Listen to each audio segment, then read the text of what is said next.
In 2019, the movie Ad Astra with Brad Pitt was released. I'm a huge fan of Brad Pitt's previous work, and I love space movies. But I never caught this one until about a year ago. When I first watched this movie, I didn't like it. I thought it was boring. I compared it to the likes of Interstellar and The Martian. However, I decided to rewatch it afterwards, and this movie made me question my media literacy. I would consider my general understanding of films to be at the bare minimum average, but Ad Astra made me reconsider how I viewed movies. See, Ad Astra isn't a space movie. It's a movie that features space. If you were to summarize the event of the film to someone, you can say that Brad Pitt goes on a space adventure to find his dad. However, that's just a backdrop. This film tackles the topic of psychological exploration of generational trauma.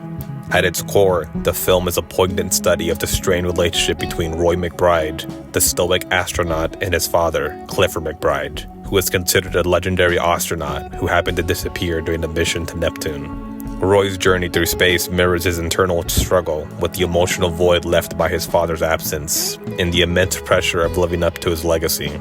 The vast, isolating expanse of space serves as a metaphor for Roy's own emotional isolation and his repressed feelings. During the climax of the film, where Roy confronts his father, it symbolizes the painful but necessary confrontation with unresolved issues and the need for closure. This is the whole point of the movie. Roy isn't trying to save his father. Roy isn't going on a space adventure. He's looking for closure. He's going to impossible lengths to get this emotional closure. I don't want to invalidate anyone who doesn't like the movie. Yes, it's slow.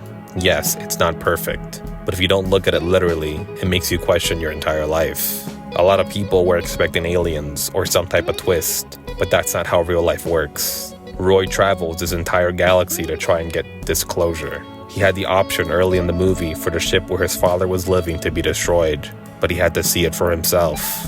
When he faces his father, he finally sees his obsession with his mission and his emotional detachment. Roy's realization that his father is not the idealized hero he imagined forces him to confront his own feelings of abandonment and disappointment.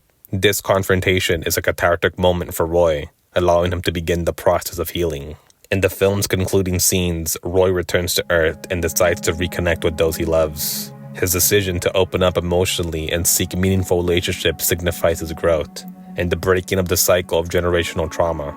The transformation from a stoic, isolated figure to someone willing to embrace his emotions and connections highlights the film's message of healing and self-acceptance. All that I mentioned previously completely flew over my head the first time. The movie wasn't trying to be The Martian. It wasn't trying to be Interstellar. It was its own take on the genre. However, I still want to say that despite everything I've said, you can still dislike this movie. I was able to appreciate it after a rewatch, but not everyone is going to think alike.